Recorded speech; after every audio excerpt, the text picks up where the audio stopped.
신명기 31장 4절부터 8절까지 말씀입니다. 모세가 여호수아를 불러 온 이스라엘 앞에서 그에게 말했습니다. 강하고 담대하여라. 너는 이 백성들과 함께 여호와께서 그들의 조상들에게 맹세해 그들에게 주시겠다고 하신 그 땅으로 가서 그들이 그 땅을 얻어 대대로 지켜나가게 해야 할 것이다. 여호와께서 친히 내 앞서 가시고 너희와 함께 하실 것이며 너를 떠나지도 너를 버리지도 않으실 것이다. 두려워하지 말고 낙심하지 마라. 아멘. 세상을 살아가다 보면 갑작스럽게 당하게 되는 문제들 때문에 힘든 시간들을 보내기도 합니다. 내가 의도한 것도 아니고 분명 철저하게 계획하고 준비한 것임에도 불구하고 일이 잘못되는 일들이 종종 있습니다. 다 이유가 있는 것인데 가장 본질적으로는 이 세상이 죽음의 상태가 되어버렸기 때문입니다. 원래 하나님께서 창조하신 이 세상은 죽음이라고 하는 것이 존재하지 않고 오직 충만한 생명만이 가득한 상태였습니다. 그래서 우리들에게도 하나님의 형상이 온전하여서 악이 없고 선함만 가득한 거룩함이 온전했고 시간의 제한이 없는 무한함을 누릴 수 있는 영원함이 온전했고 그 어떤 실수도 흠도 없는 완전함이 온전한 삶을 우리는 살고 있었습니다. 그리고 이렇게 하나님의 형상이 온전할 수 있었던 이유는 오직 한 가지, 우리가 창조주 하나님의 피조물임을 잊지 않고 기억하며 고백할 수 있었기 때문이었습니다. 우리의 정체성을 분명하게 알고 있었기 때문인 거예요. 하지만 하나님의 명령에 순종하지 못한 그 순간 우리가 창조주 하나님의 피조물임을 잊어버리고 하나님께서 말씀하신 명령에 순종하지 못한 그 순간 우리의 삶은 하나님과의 구원 계약대로 계약을 위반한 우리들에게 영적인 죽음이 찾아오게 되었는데 우리 안에 충만했던 하나님의 형상이 존재하기는 하지만 거룩함이 파괴되어 선과 악이 공존하게 되었고 영원함이 파괴되어 영원함을 갈망하지만 모든 것이 유한하게 되었고 완전함이 파괴되어 이 모든 것에 흠과 실수가 가득한 세상이 되어버린 것입니다. 우리는 이러한 상태를 영적인 죽음의 상태라고 말합니다. 그렇기 때문에 우리가 아무리 열심히 준비하고 계획한 일이라 할지라도 잘못되는 일들이 생기는 것입니다. 이것이 바로 우리가 영적인 죽음의 상태를 살고 있다는 증거입니다. 그러면 우리는 이런 마음이 들어요. 세상이 영적인 죽음의 상태라면 우리는 평생 죽음의 상태, 곧 우리 안에 파괴된 하나님의 형상을 있는 그대로 살아가며 거룩하지 않은 상태, 영원하지 않은 상태, 완전하지 않은 상태로 살아가야 하는 것 아닌가라고 하는 비관적인 마음이 들게 됩니다. 하지만 하나님께서 우리에게 약속해 주신 구원이 여러분 무엇입니까? 이 모든 죽음의 문제를 영원한 생명으로 다시 살리시고 회복시켜 주시겠다는 하나님의 약속과 완성이 구원 아닙니까? 아무리 우리가 죽음의 상태를 살아가고 있다 할지라도 하나님의 구원 약속은 변하지 않는 진리이고 온전한 것이기 때문에 우리가 하나님의 구원 약속을 믿음으로 고백하기만 하면 죽음이 생명으로 다시 살아나게 되는 구원은 우리 삶에 반드시 이루어지게 될 것입니다. 그리고 바로 이 구원 약속이 오늘 본문의 말씀인 것입니다. 7절 말씀을 보면 모세가 곧 죽음을 맞게 되고 그 뒤를 이어 이스라엘 민족들을 가나안 땅으로 인도해야 할 여호수아는 극도의 불안함과 두려움에 빠져 있습니다. 과연 내가 잘 해낼 수 있을까? 내가 정말 모세처럼 백성들을 잘 인도할 수 있을까?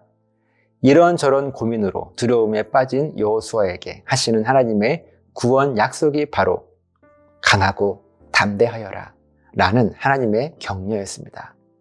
그러면서 8절 말씀을 보면 하나님은 여호수아에게 어떻게 해주실 것인지를 말씀하시는데 하나님께서 친히 우리보다 앞서가시고 우리와 함께 하실 것이라고 격려해 주시고 그 어떠한 순간에도 하나님께서 우리를 떠나지 않으실 것이고 우리를 버리지도 않으실 것이라고 우리를 격려해 주십니다. 그러니 우리들에게 두려워하지 말고 낙심하지도 말라고 말씀하시면서 우리에게 강하고 담대하라고 격려해 주십니다. 만약 우리가 지금 힘든 시간을 지나고 있다면 오늘 이 말씀을 기억했으면 좋겠습니다.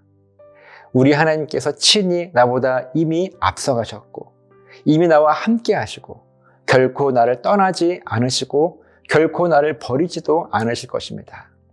하나님의 이 위대한 격려는 특별한 사람에게만 주어지는 것이 아닙니다. 오늘 이 말씀에 내 삶을 조금이라도 맡기기로 작정한 모든 사람들에게 하나님은 반드시 주실 약속의 말씀입니다.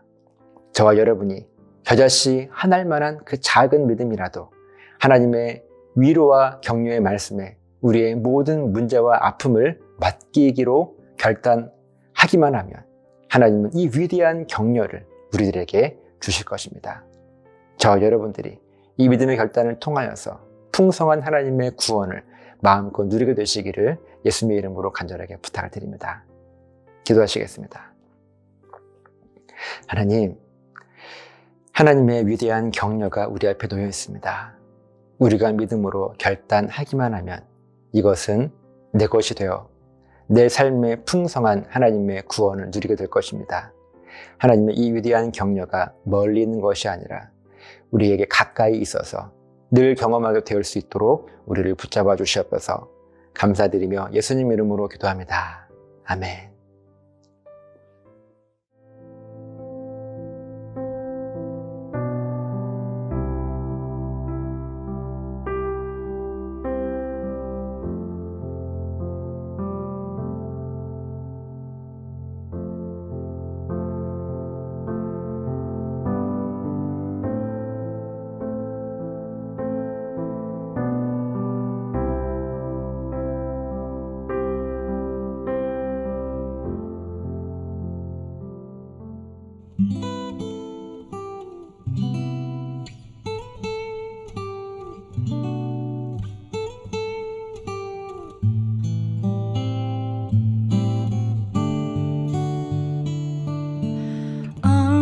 Sheep have gone astray, each of us turning our own separate way.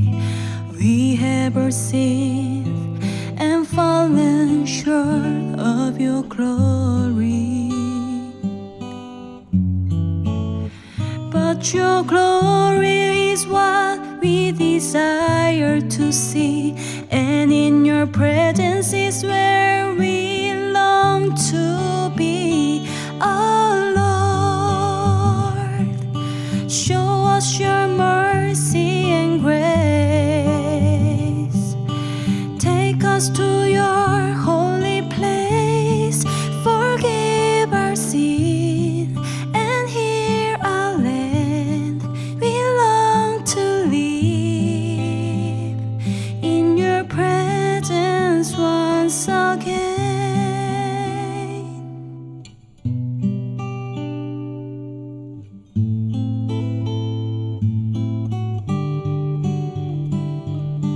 Taking our sickness, taking our pain, Jesus the sacrificed lamb has been slain.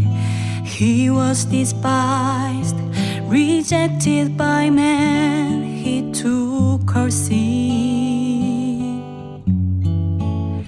Draw us near to your Father through Jesus your Son. Let us worship before you, cleansed by your blood. Oh Lord, show us your mercy and grace. Take us to your holy place. Forgive our sin